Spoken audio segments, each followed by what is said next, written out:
Bom dia, boa tarde, boa noite aos alunos do sétimo ano. Bem-vindos à videoaula do professor Marcos, que teremos como tema Povos do Sahel. Muito bem. Lembrando a vocês que o Sahel é uma região da África que eu virei explicar detalhadamente para vocês no decorrer do vídeo. Mas primeiro vamos entender a importância de estudar povos e civilizações africanas. É recente o interesse da historiografia mundial em estudar os povos e civilizações africanas. Por quê? Porque no passado as nações mais ricas e poderosas eram a França e a Inglaterra. E esses países foram os pioneiros no estudo da historiografia da humanidade. Tiveram interesse pelo passado e a disciplina história como uma ciência. Então essas duas nações que eles ditam as diretrizes da historiografia mundial. Eles que detêm o maior conhecimento de pesquisas sobre a historiografia da humanidade. Hoje está mais difundido entre todos os países na modernidade, mas no século XIX e no começo do século XX, a Inglaterra e a França ditavam sobre a historiografia mundial. Muito bem?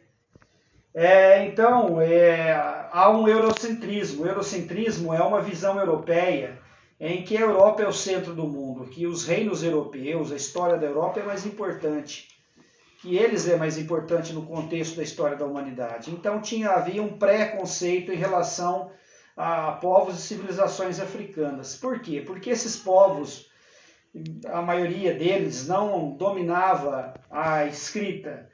Então as tradições desses povos eram tradições orais, passadas de boca a ouvido, de pai para filho.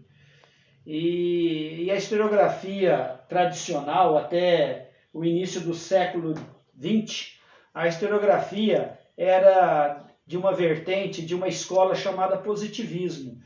E essa escola positivista acreditava que a história ela deve ser contada e narrada e difundida as fontes históricas documentais, documentos oficiais de governos, registros, e eles contavam a história através dessas fontes históricas.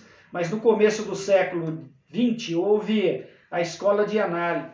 Essa escola ela passou a pesquisar mais fontes históricas, incluindo as fontes históricas orais, a cultura de um povo, as tradições. Porque não é porque um povo não sabe ler e escrever, não registra a sua história através da escrita, que ele não seja importante, que ele não existiu, que ele não tenha a sua cultura rica em costumes, em valores. Então houve essa mudança na historiografia, na forma de pesquisar o passado. E hoje em dia, todos os povos têm a sua importância, teve sua importância, são estudados. E basta lembrar que foi na África que surgiu a espécie humana. A espécie humana surgiu na África, é o berço da espécie humana. E houve sim na África no passado muitas civilizações evoluídas culturalmente, tecnicamente, que a gente vai estudar no decorrer dessa matéria, muito bem? Então essa é uma introdução, por que a gente vai estudar os povos do Sahel, muito bem? Então vamos lá. No Sahel se desenvolveu várias sociedades e civilizações. O Sahel, para a gente entender, fica na África, é uma região. A palavra Sahel significa borda, limite. Por quê? Porque o Sahel é uma região que se estende desde a costa do Atlântico até a costa do Oceano Índico.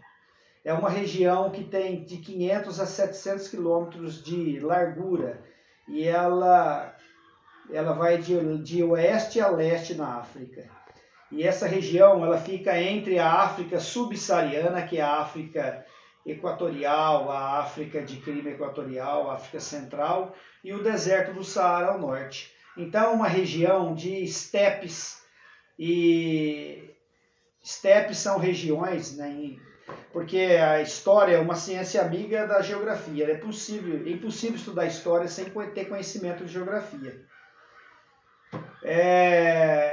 Essa região do Sahel, ela é uma região que o clima, a vegetação é de estepe ou de savana. Estepe são pouquíssimas árvores e de grama rala. Essa é a característica de uma estepe. E de uma savana, capinzal, capim mais alto, de até 2 metros de altura. Tem mais árvores, mas são esparsas. E onde vive a maioria de animais de grande porte da África, elefantes, zebras, gnus, os grandes rebanhos vivem nas savanas. Então essa região do Sahel é esse clima tropical, é uma região semiárida, é onde se desenvolveu as civilizações, a maioria delas se desenvolveu na região do Sahel, as civilizações negras africanas, que até se tornaram impérios, de pequenas aldeias, reinos, de reinos a impérios. Muito bem? Muito bem, então vocês já sabem o que é a região do Sahel. Vamos estudar então por que essas civilizações se estabeleceram nessa região. Essa região, uma região do Sahel, certa região, é rica em ouro, muitas jazidas de ouro. Então a primeira grande civilização, um grande reino que surgiu nessa região é o reino de Gana. O reino de Gana surgiu nessa região do Sahel no século V depois de Cristo, e o grande esplendor dela foi até o século XII, depois de Cristo. Por 700 anos foi o apogeu desse reino, que a fonte principal de riqueza desse reino era a extração de ouro, pois o lugar que eles habitavam tinha grandes jazidas de ouro. E esse império de Gana, a sua principal cidade, a sua capital, fica na rota das caravanas transsaarianas. São caravanas que cortam o deserto do Saara, caravanas feitas por camelos, por beduínos do deserto. E esses povos de comerciante, muitos deles árabes também, da religião de origem árabe e de religião muçulmana. Outros eram nativos do deserto do Saara, e eles praticavam o comércio. O comércio era intenso e era terrestre o comércio nessa época. Nós estamos falando da Idade Média ainda. Então havia o comércio desde a China até o sul da África. Então caravanas que percorriam milhares e milhares de quilômetros, transportando no lombo de animais, de camelos, centenas de camelos, todos em linha, caminhando no deserto, transportando mercadorias do Oriente para o Ocidente, do Ocidente para o Oriente, para o Oriente Médio e até para a própria Europa também. E essas rotas comerciais passavam pelo deserto do Saara. Então esse reino de Gana se desenvolveu muito porque ele estava conectado às suas grandes cidades desse reino às caravanas do deserto do Saara. Então eles vendiam ouro, trocavam, vendiam ouro. O ouro era muito valioso, porque as moedas eram feitas de ouro. Durante esse tempo, mais valioso era o ouro e sal. E eles também extraíam muito sal e comercializavam sal. Então esses povos, sal por quê? Porque o sal era o maior conservante de alimento. Não havia luz elétrica e refrigeração. Os alimentos, principalmente carne, eram conservados através do sal, salgando os alimentos. Então o sal valia como dinheiro, era muito valioso. E eles vendiam sal e ouro, marfim, que eles comercializavam com os reinos mais do sul, e comercializavam com os árabes da Arábia Saudita, e esses produtos chegavam até a Europa também, muito valorizado na Europa e no Oriente também. Então, esse primeiro reino de Gana se desenvolveu muito devido às suas jazidas de ouro, como eu já disse, o comércio com as rotas transsaarianas, o comércio de sal, de escravos, eles comercializavam também escravos, eles praticavam agricultura, sim, mas não era a base da economia a agricultura, não. E eles também praticavam a tecelagem, confeccionavam roupas que eles vendiam, tecidos, e eles também eles praticavam também a metalurgia. Eles dominavam a metalurgia também. Mas esse reino de Gana, ele durou durante 700 anos, mas ele chegou a um declínio devido a escassez de ouro, foi chegando ao fim as reservas de ouro daquele reino, e ele entrou em decadência, e ele foi dominado pelo Império de Mali, um outro grande reino que se transformou em império, porque dominou vários reinos, e a sua grande extensão se tornou império. Ele incorpora o reino de Gana, o Império de Mali. O Império de Mali ficava mais ao leste, sentido Oceano Atlântico, mas ele domina o reino de Gana. Esse Império de Mali,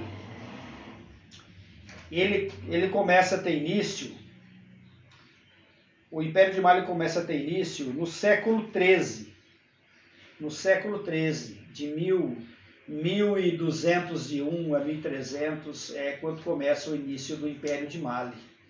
Esse Império de Mali, ele também, a base da economia dele também vai ser a extração de ouro, pois ele incorporou o reino de Gana. E esse Império de Mali também pratica o comércio com as caravanas, que cortam o deserto do Saara, comercializa também escravos negros da África subsaariana, que são traficados, vendidos para os árabes muçulmanos da Arábia Saudita, do Oriente Médio. O sal também é também um dos principais produtos. E esse Império de Mali, ele se torna um império, pois ele se estende por grandes regiões do Sahel. E esse Império de Mali, ele se tornou tão rico e poderoso que um imperador desse império, deixa eu me auxiliar aqui no livro aqui, que é um nome africano que não é tão comum. Esse imperador de Mali, chamado Mansa Musa, eles se converteram ao Islã, se tornaram muçulmanos, que o Deus é Alá e o profeta é Maomé, e a capital religiosa é Meca, que fica na Arábia Saudita. E todo bom e todo fiel muçulmano, pelo menos uma vez na vida, ele tem que visitar Meca, a cidade religiosa. Então o Mansa Musa, ele era o imperador do reino de Mali, ele prepara uma caravana, uma expedição, com 60 mil súditos dele, servos, soldados, cavalos, camelos, e ele leva 10 toneladas de ouro para poder fazer compras na Arábia Saudita, pois era um grande centro também. Meca também é um grande centro comercial. E ele impressionou tanto os califas, os reis da Arábia Saudita, os sultões, com tanto ouro, ostentação, que ele injetou tanto ouro no mercado, no comércio, adquirindo produtos para levar para o seu reino de Mali, que chegou a gerar uma inflação. O ouro chegou até a desvalorizar, pois nunca se vira tanto ouro de uma vez só. Para vocês terem uma ideia quanto rico era esse reino. E eles se tornaram muçulmanos, esse Império de Mali, a religião era muçulmana. Já o reino de Gana, boa parte da população se tornou islâmica, muçulmana, mas os reis de Gana não eram muçulmanos, assim como boa parte da população, e cultuavam centenas de deuses. Eles eram politeístas no reino de Gana. Eu esqueci de comentar para vocês. E o Império de Mali, para vocês terem a noção quão poderoso era esse império, a riqueza desse império, Eles tinham cidades muito grandes, que moravam milhares de habitantes, cidades, construções de tijolos, construções de alvenaria, havia escolas nessas cidades. Era um reino rico, sim. É um reino rico e muito próspero e culturalmente muito rico também.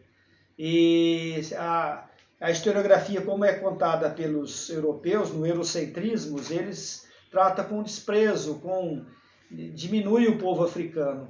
Então aí é um detalhe que a gente vê entender que o povo africano, sim, a gente tem aquela ideia que os africanos viviam tribalmente, em uma tribo pequena, pelados, com pouca roupa. E isso foi uma imagem que o dominador europeu criou para... Claro que tinha povos africanos em outro estágio de cultural, tecnológico, mas na África também tinha civilizações evoluídas e prósperas e ricas, como os povos da Europa também. Mas o europeu, como dominador, sempre tentou desqualificar os africanos, muito bem, para facilitar a dominação. E o Império de Mali vai chegar ao fim porque um certo imperador, depois de certo tempo, depois de 200 anos de império, ele vem a falecer e pela sucessão do trono, os seus herdeiros, descendentes, vão começar a entrar em conflito e vai enfraquecer o poder desse império, e esse império vai ser dominado por um outro império que está em ascensão mais ao norte, que é o Império de Songhai. O Império de Songhai vai invadir e vai militarmente dominar o Império de Mali e vai incorporar o Império de Mali ao Império de Songhai, assim como aconteceu com o Reino de Gana, foi incorporado pelo Império de Mali. Muito bem?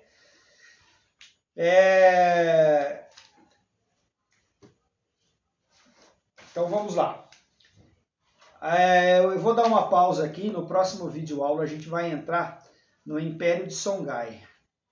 Vamos retornar no Império de Songhai e vamos ver os povos Yorubá, que habitavam mais a África Central, e também vamos ver os povos da África Central e a África Meridional. A África Meridional é a África do Sul.